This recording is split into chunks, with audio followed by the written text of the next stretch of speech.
السلام عليكم ورحمة الله وبركاته. أعوذ بالله من الشيطان الرجيم. بسم الله الرحمن الرحيم. صلى الله وسلم عليك يا سيدي ويا مولاي يا رسول الله. صلى الله وسلم عليك يا سيدي ويا مولاي يا أبا عبد الله. يا غريب يا مظلوم يا شهيد كربلاء. يا ليتنا كنا معكم سادتي فنفوز فوزا عظيما. قال الله تعالى في محكم كتابه الكريم: أعوذ بالله من الشيطان الرجيم. بسم الله الرحمن الرحيم. ذلك ومن يعظم شعائر الله فإنها من تقوى القلوب. God states in the Holy Quran,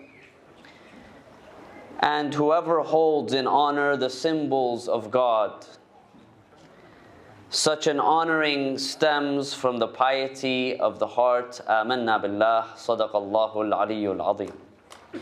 Let us enliven our hearts and gatherings with the remembrance of the Holy Prophet and his purified progeny. Sallu ala Muhammadin wa ali Muhammad.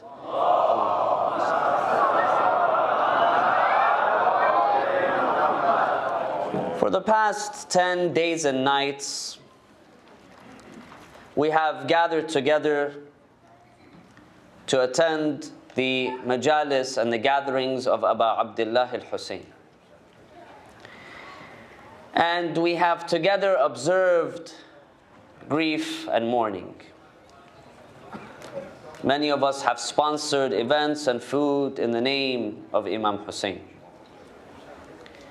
And we have come together to lament and to cry while internalizing the pain and the atrocities that befell Imam Husayn and his family and his companions.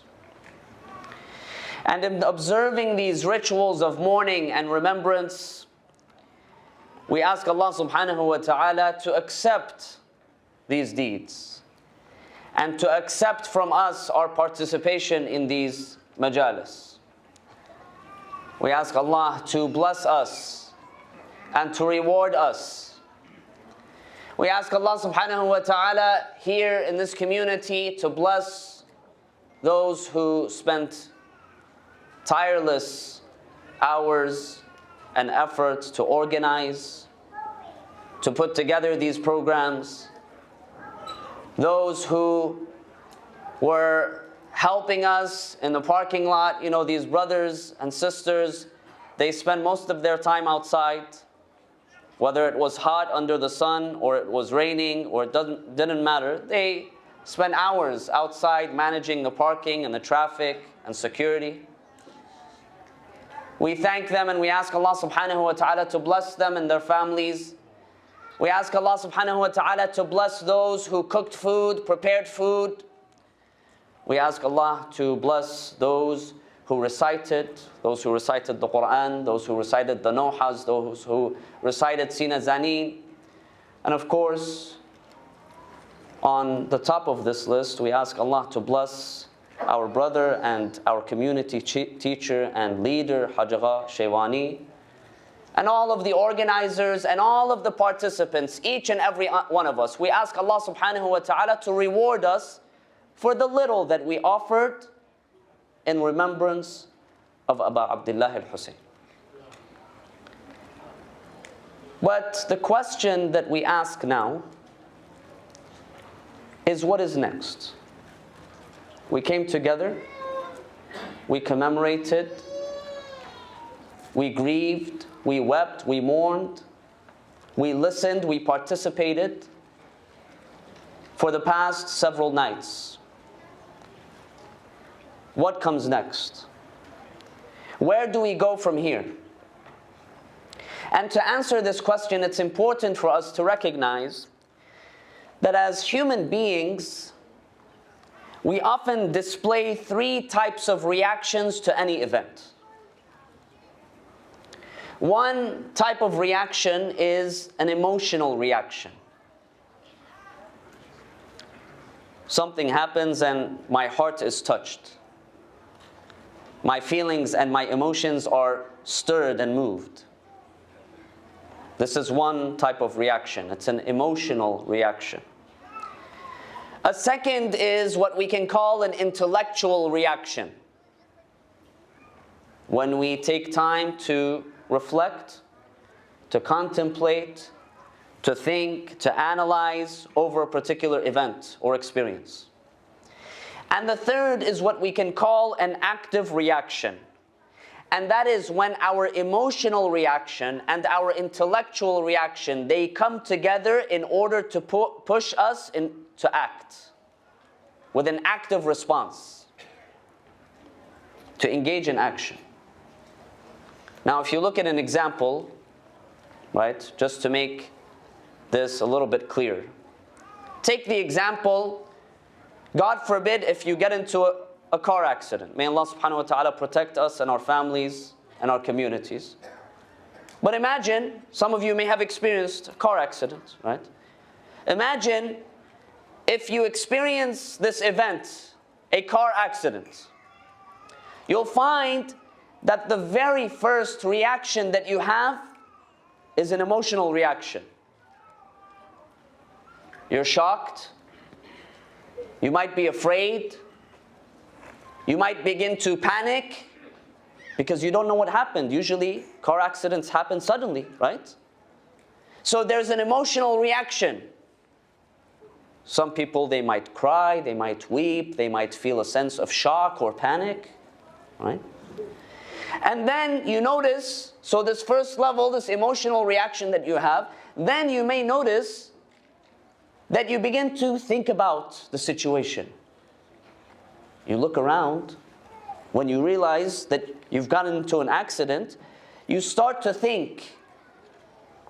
You start to reflect on what is going on, what's happening. Start to analyze the situation, right? You might look around to see what's happening, to make better sense, to fully understand what is happening right now. What am I experiencing?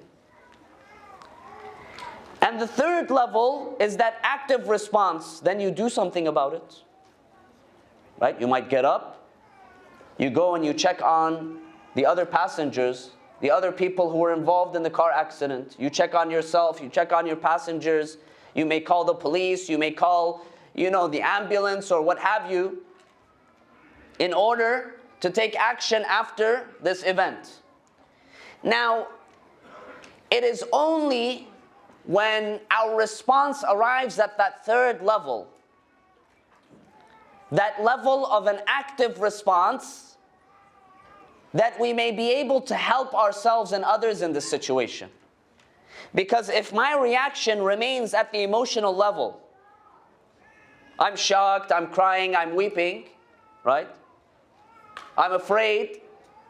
Or even at the level that I begin to process and reflect, but that does not turn into an active response, then I'm not able to help myself. In fact, I might even be harming myself. Right? Imagine you stay in your car. You don't do anything about it. Right? You don't move off to the side of the road, for instance. You're on a highway. Right? You don't go and you don't call the paramedics or the police or something. What happens to you? You end up harming yourself and harming others. Right? It's only when you arrive at that level in which there is an active response. You felt your emotions, you have thought about it, you've reflected, and together now you engage in some sort of behavior and action that you can move forward. You can process this entire event completely. When it comes to the tragedy of Aba Abdullah al-Husayn, naturally, this tragedy, it induces in us an outpour of emotions.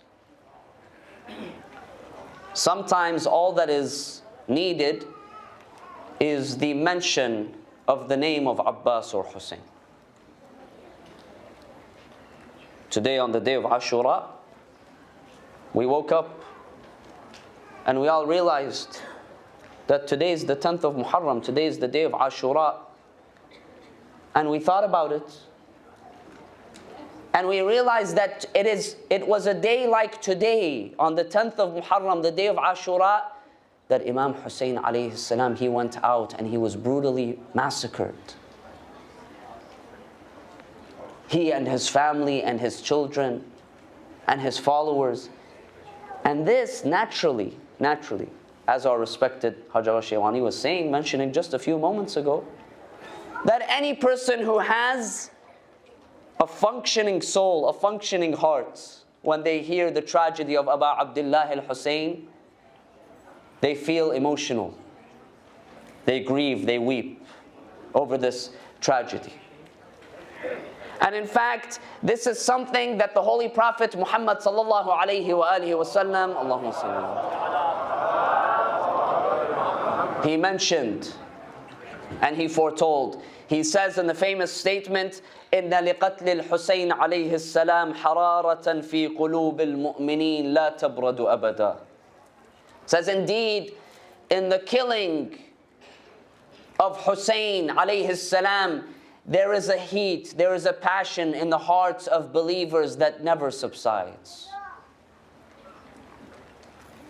Every time we hear the story of Husayn,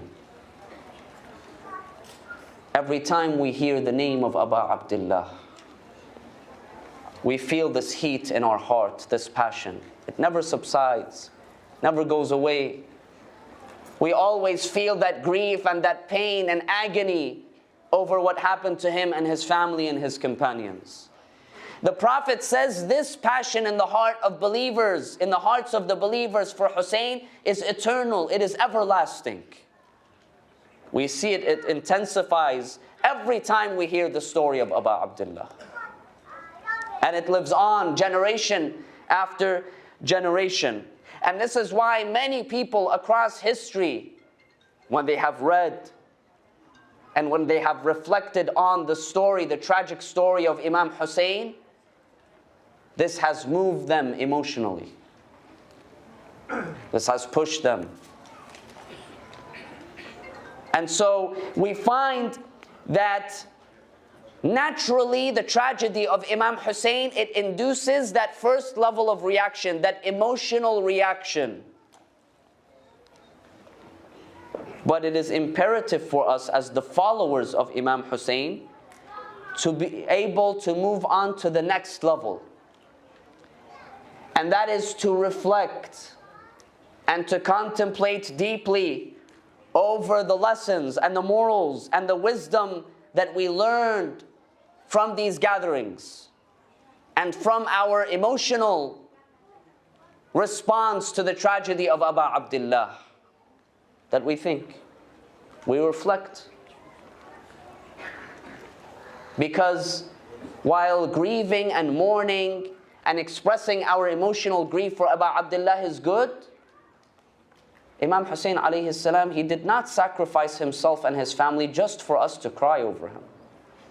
This was not his objective. Not so that we can feel sad. That was not his only objective, so his followers would feel sad and they would cry. Yes, this is important. But Imam Husayn alayhi salam had great objectives. He had a great purpose. And this is why he was ready to sacrifice even himself and his family members for that purpose. So we have to think, we have to reflect. What is that objective? What is that purpose? What is the lesson that we can draw from this great tragedy and from this great historical moment and the sacrifice of Imam Husayn alayhi salam?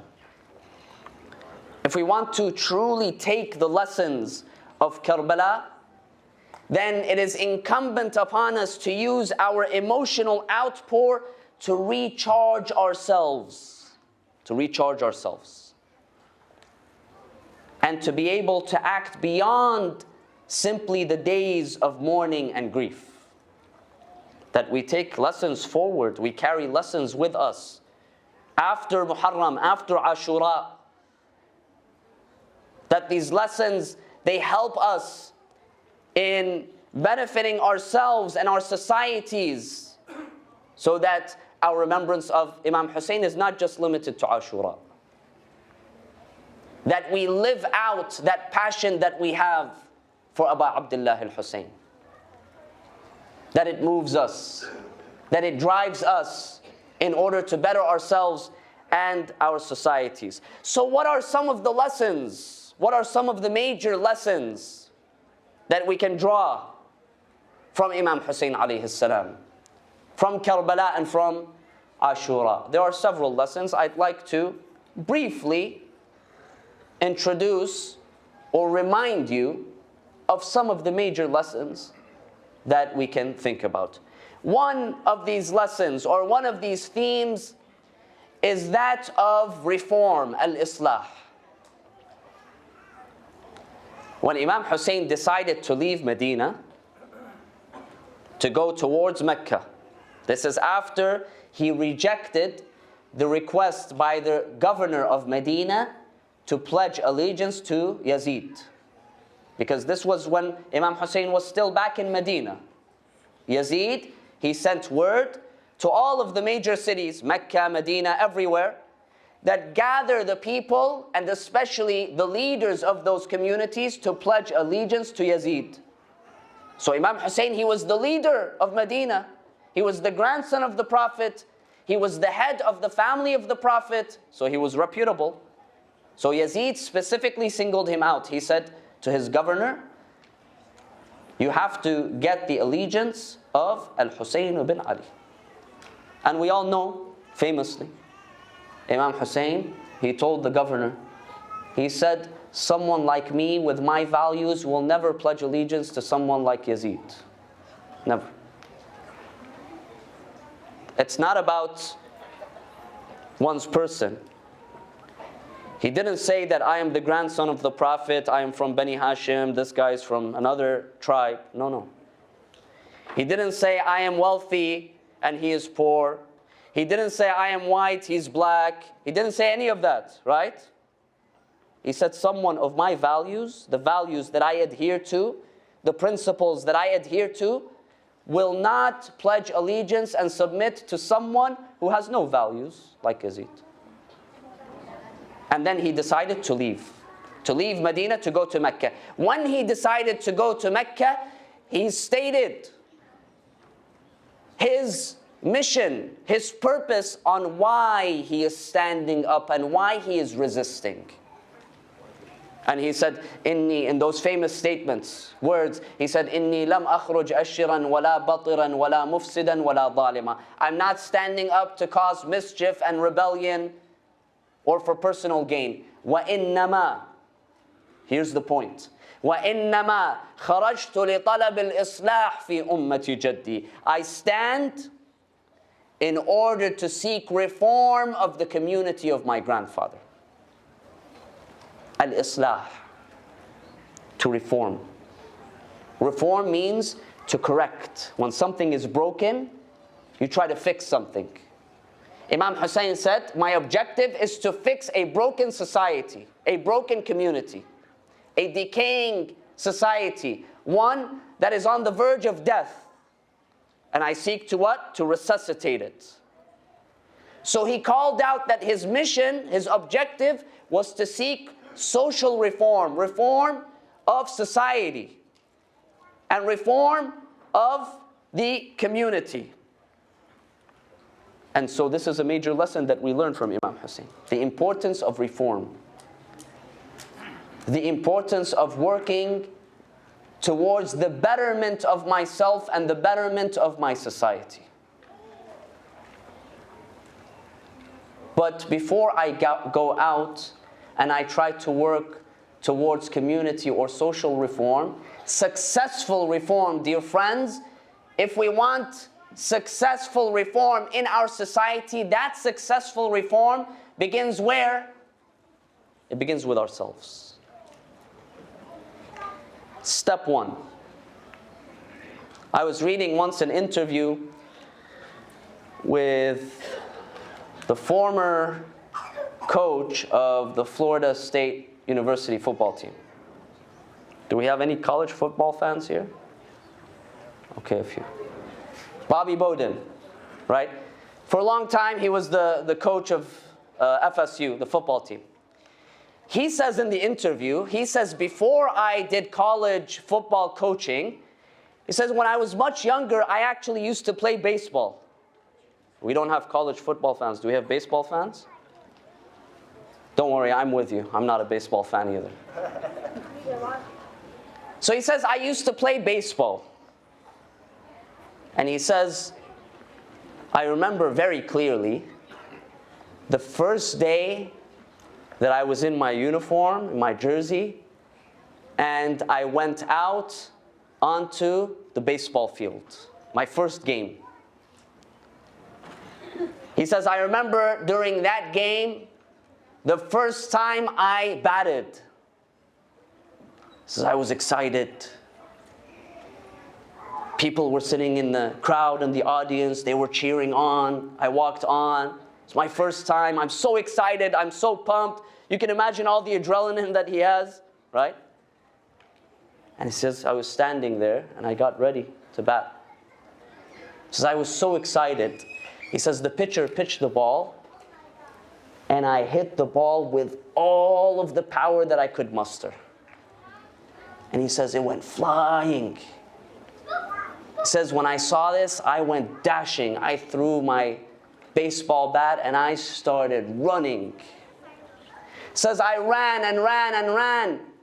He says, I was so close to home base, to making it to home base. Suddenly, the umpire called me out. He says, I was confused. What's happening? I was struck out. So it appeared to him, it became clear to him, he realized that in his excitement to run, he missed first base. Missed first base. Right? If we want successful reform in society, I have to start with what? With first base. Should not miss first base. I have to start with the self. When successful reform of the self is there, then it can be translated into other areas and other levels of reform. I begin with my deepest emotions and my deepest feelings and my deepest thoughts. And I evaluate them. Do my thoughts and my feelings and my emotions, do they need to be reformed? Do they need to be corrected or not? It's a question that I have to ask myself every single day, every day of my life. What do I need to correct deep down within?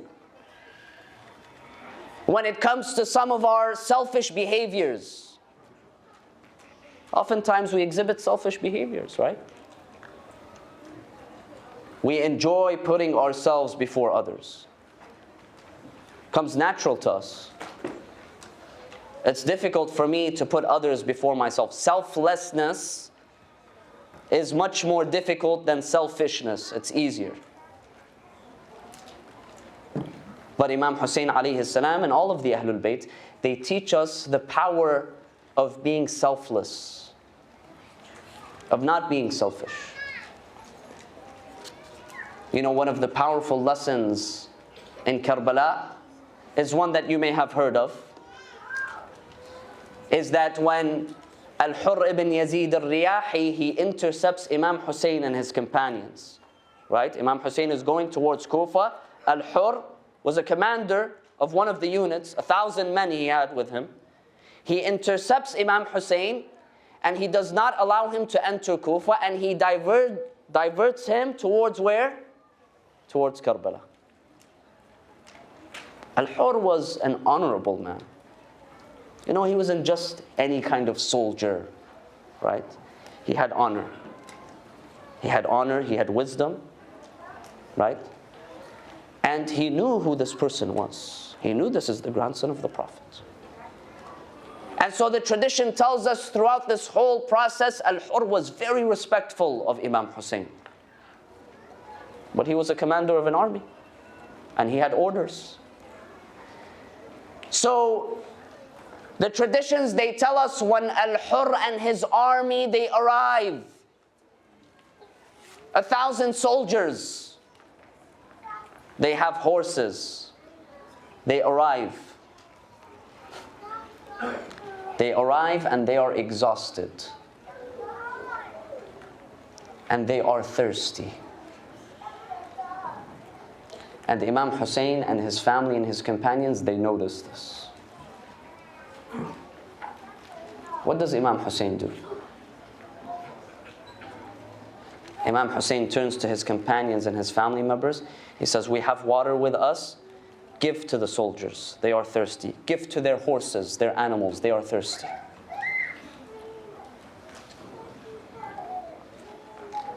Imam Husayn was selfless. If someone is thirsty, if someone is hungry, if someone is in need, the Ahlul Bayt, they teach us this lesson, that it's very difficult for me to consume, to eat, to quench my thirst, to fill my stomach when someone else is in need. I can't do it. This was their character. They could not do it. The Holy Prophet Muhammad sallallahu alayhi wa alihi wa sallam, the reports, they tell us that when he would receive money, when he would receive food, anything extra, he would distribute to others around him. So much so that sometimes for 3 days, 3 consecutive days, he would not eat anything. And he would take a rock, a stone. If you don't eat for 3 days, what happens to you? You're going to be in pain. It's going to be very difficult pain. Just don't eat for a few hours, right? What happens to your stomach? He would be in pain. So he would take a rock and he would tie it around his stomach very hard in order to suppress the pain. The Prophet could not eat, didn't have access to food, he didn't have access to other provisions. He did. But the Prophet, peace be upon him and his family, he was selfless. If someone else was in need, he would put the needs of others before his own need. So we begin with our deepest thoughts and feelings and sensibilities. And we try to correct those. We try to correct that which is broken within ourselves. And we build ourselves, we build our character, we build our virtue through generosity, through humility, through kindness, through compassion, through goodness. This is essential to us. So this idea of reform, social reform, but it begins with the self-reform. That is the first step, that's first base. This is one lesson. The other lesson, major theme that we draw from Imam Husayn and Karbala and Ashura is the importance of standing up against injustice. This is clear to us. That we take a stand against injustice. That we are duty bound to uphold justice in all of our affairs and to stand against injustice wherever it may be, and to whomever it is directed, and from wherever it comes. Listen to the Quran. Listen to this command by God. God says in the Quran, Ya ayyuha alladhina amanu, O you who believe, Kunu qawwamina bil qisti shuhada'a lillah. God says, O you who believe, Kunu qawwamina bil qist. Maintain equity and justice. Shuhada'a lillah, witnesses before God. And then he says, Walau ala anfusikum awil walidaini wal aqrabin. Even if it means that you witness against yourself and your parents and your family. Now some of us, if I have someone that I don't like, that I dislike, I have beef with them, right? Might be easy for me to witness against them. They did an act of injustice and oppression, and we call them out. But how many of us is it similarly easy for us to call out our own injustices? Or if the injustice comes from my brother or sister or my parents or my family or my friends. The Quran says, even if they may be your family members, even if they may be your relatives, even if they may be your friends, even if it's against yourself. Versus what? Versus maybe tribalism. Or versus maybe favoritism, right? Well, because the person speaks my language, the person comes from my village or my town, or I've known the person for a really long time, or we're related through marriage or through business, we're business partners, for instance, or whatever it may be, that I may overlook some of the injustices. I turn a blind eye. If my enemy says something wrong, they deceive, I say, hey, hey, hey, don't deceive, this is wrong, this is an injustice, I call it out. What if it's my parents? What if it's my spouse? What if it's my children? What if it's myself? This is what the Quran says. The Quran says, be witnesses for God even against yourselves and your family. This is contrary to much of, sort of our common practice and understanding. Right? And we might even make excuses. Well, it's my parents. How can I say something? It's my parents. It's my sibling. It's my family member. But the Quran always calls us towards equity and justice. It doesn't call us towards favoritism and nepotism and tribalism. In fact, the whole message of the Quran was to come and to put an end to unjust and wrong types of tribalism and favoritism and nepotism. So when it comes to seeking and holding justice, Imam Husayn alayhi salam says, this was my message. This is why I stood up. I stood up in order to uphold justice. And so as the follower of Abu Abdullah al-Husayn, when I sit down and I think about him and I think about his sacrifice and his struggle, does it not make sense that I also try to incorporate justice in my life? We say in a ritual way, Ya laytana kunna ma'akum sadati. Don't we always say this? Oh my master, how I wish I was with you there on that day of Ashura. How many of us wish that we were with Abu Abdullah al-Husayn on the day of Ashura in Karbala? How many of us? All of us. But those who stood with Abu Abdullah al-Husayn, they understood his purpose and his message. And they worked towards incorporating it in their own lives. We have to learn this lesson. We have to understand. We have to be real with ourselves. We cannot deceive ourselves, dear friends. So we maintain, the second lesson is that we maintain justice and we stand against injustice wherever it may be, to whomever it is directed and from whomever it occurs. Justice is not just us. It's universal in its scope. It applies to every time and every place.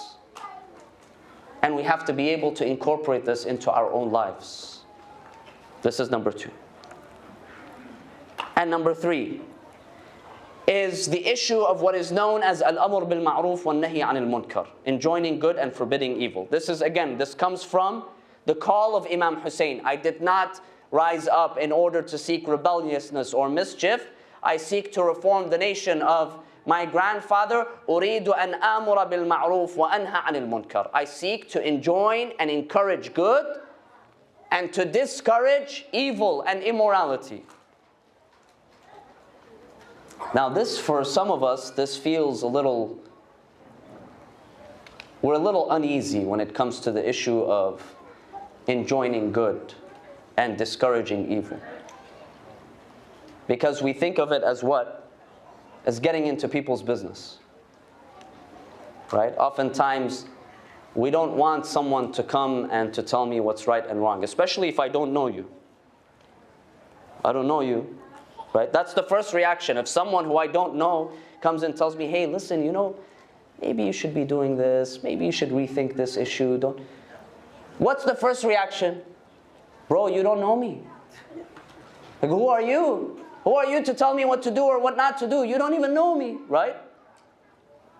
We have this negative connotation associated with what is called enjoining good and discouraging bad. But we have to remember that we have a responsibility not just for ourselves, but for others as well.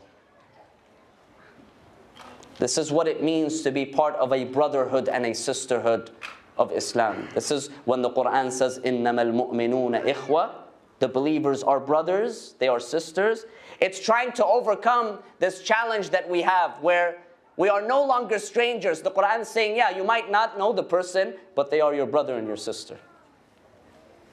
They're your brother and sister. And we have a responsibility. Don't we have responsibility towards our siblings? Right? Sometimes even when it comes to our siblings, even when it comes to the people that we know, it's like, go and, mind your own business. Why are you telling me? Right? But this goes against the very core of our social responsibility. We don't just live here as individuals with individual and personal responsibility. We have social responsibilities as well. The Holy Prophet Muhammad sallallahu alayhi wa alihi wa sallam, he describes the community of humanity. He says everyone is like those who are on a single ship. We're all on a ship. Imagine a huge cruise ship, a boat, that is carrying us all. We're all together in the same boat, as it were. He says, how would we react to one another on this boat? Right? Everyone has their own room, their own, whatever it may be, their own space, right? But imagine that one person in this boat decides to get a drill and to begin to drill in the boat. Do we just pass by and say, well, that's their business, whatever. Let them do whatever they want to do? Or do we do something about it? If I don't do something about it, what happens? The whole boat sinks. Exactly. The whole boat sinks. It's gone. We all drowned.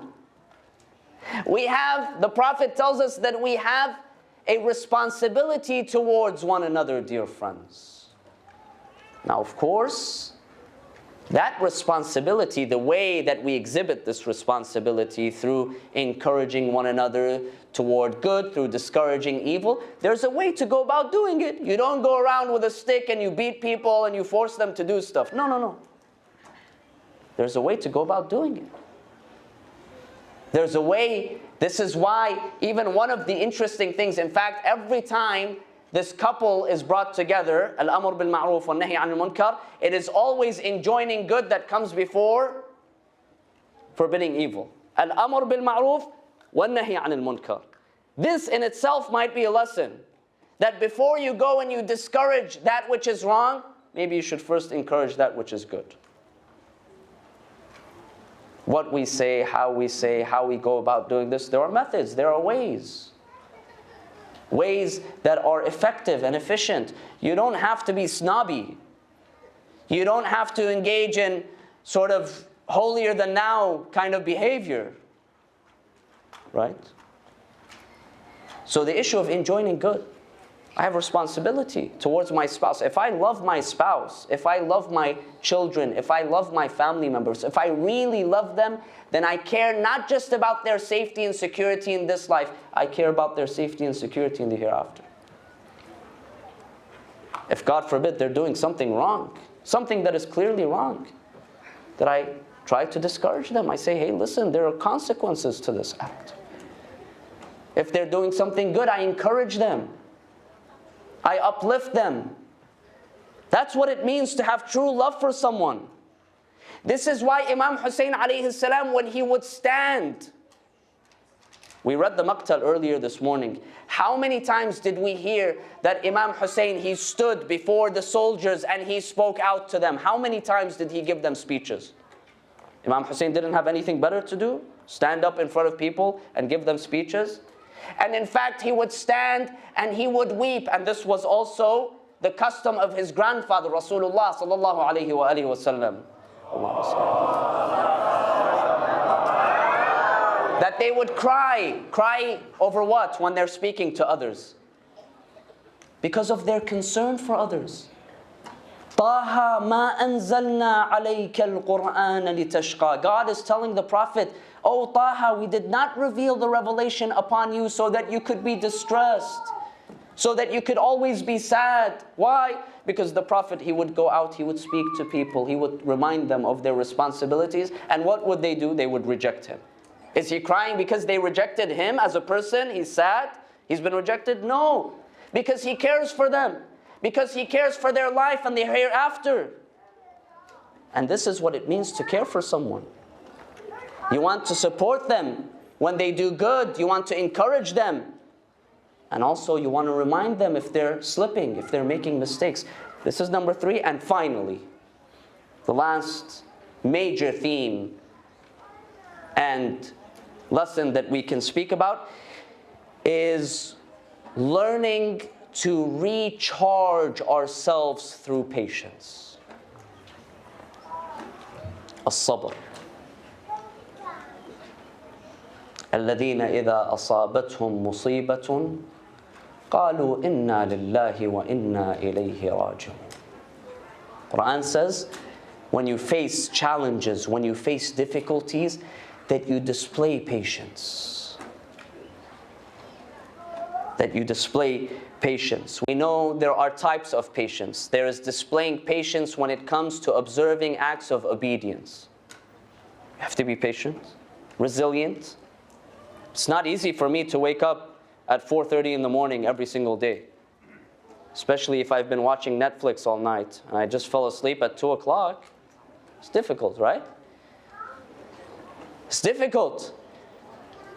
When it's hot and I have the AC on and my beautiful blanket, my beautiful, pillow. It's difficult for me to get up and to perform that act every single day, non-stop. For me to pray on time, not to delay my prayers. It's difficult. It's not easy. Anyone who tells you it's easy, but there is what? There is a sabr ala ta'a, displaying patience with observing our what? Our obligations. This is one type. The other type is displaying patience when it comes to avoiding disobedience. Anil ma'siyah. It's very tempting. It's tempting for me to engage in disobedience. Right? It's tempting for me to go out and consume and eat anything that's out there. I mean, Chick-fil-A, McDonald's, Burger King, all of these great places. Don't we always think to ourselves, we say, man, these guys are so lucky, they get to eat anywhere they want. I have to open my app, Zabiha app, I have to call, make sure they're actually halal. Is it full halal? Is it half halal? Do you serve alcohol? Do you not serve alcohol? We have to jump through so many hoops. It's much easier for me just to stop and just consume whatever. It's just food, right? And those advertisements, man, they make that burger look so juicy and delicious. But it requires patience, not to engage in disobedience. Patience that I adopt that lifestyle when it comes to consuming food and drink that is required of me. This requires patience. And the third level is patience when it comes to overcoming the trials and the hardships that I face. In the face of what is known as al-bala, with trials. And the Sayyidah Zainab alayhi salam here, she teaches us a beautiful lesson when she says, سَأَصْبِرُ حَتَّى يَعْجَزَ الصَّبْرُ عَنْ صَبْرِي. You know what she says, Zainab? She says, I will display patience to a degree that patience itself will surrender to my patience. And this was not just words. Sayyidah Zainab, she incorporated this. More than any other individual in the saga of Ashura, it was a Sayyidah Zainab alayha salam, who displayed patience, who teaches us what it means to be strong in character and spirit and faith, and to be patient, not to break down, despite seeing every single tragedy, experiencing every moment, and beyond.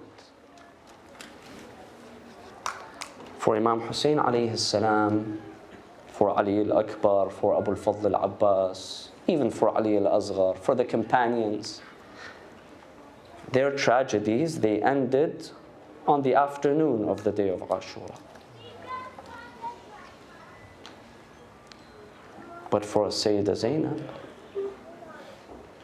for Kulthum, for Imam Zainul Abidin alayhi salam, for Sukayna, for Ruqayya, for Rabab, for Layla, for the women, the children.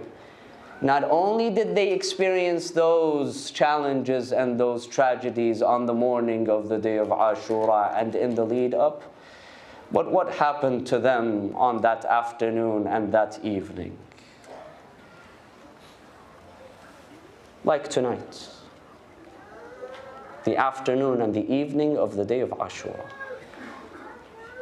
After Imam Husayn alayhi salam and his companions and his family members, after they had been killed one by one and they had been beheaded, Umar ibn Sa'd, the commander of the enemy army, he turns towards the camp of Imam Husayn and he calls out, he says, أَحْرِقُوا بُيُوتَ الظَّالِمِينَ. Burn their tents. Attack the women and the children, attack them. And so the soldiers, they go and they begin to attack the camp of Imam Husayn. Look at this cowardice. They attack the women and the children. They go from tent to tent. The tradition says that they enter into the tent of Imam Zainul Abidin alayhi salam, who was ill on that day. He wasn't able to fight. He wasn't able to get up. They enter and they want to attack him. As-Sayyidah Zainab alayhi salam, she runs. The tradition says she throws herself on her nephew and she tells the soldiers, if you want to get to him, you have to get me first. They begin to burn the tents. The women and the children are running from place to place. They flee from this tent, they go to that tent, the soldiers come and they put it on fire. They flee this tent, they go to the other one, once again it's set on fire. Until they have anywhere to go. Where are they going to go? And they are surrounded. These soldiers are surrounding them. They are circling them. These are the women. These are the children of the household of the Prophet. These are the sons and daughters of Amir al-Mu'mineen and Fatima al-Zahra, their children and their grandchildren and their relatives. They have nowhere to go. And who is responsible to take care of all of them? Ah, ya Zainab. Zainab is responsible to take care of the widows and the orphans.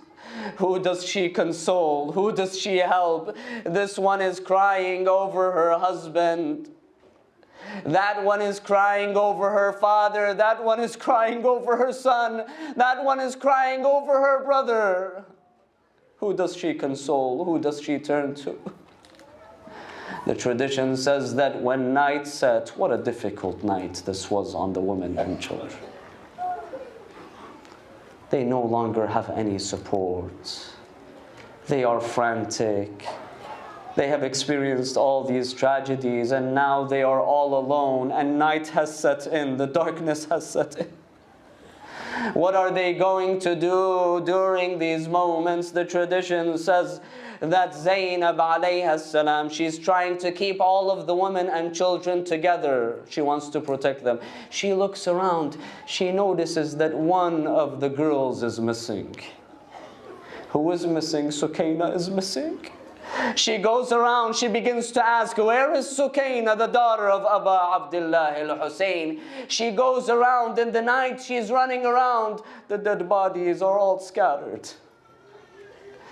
Suddenly she notices a small figure sitting by a body. She sees Sukayna sitting by the body of her father, Aba Abdullah al-Husayn. Sukayna is weeping over the body of her father. She is saying, my father, I miss you. Why are you not with us?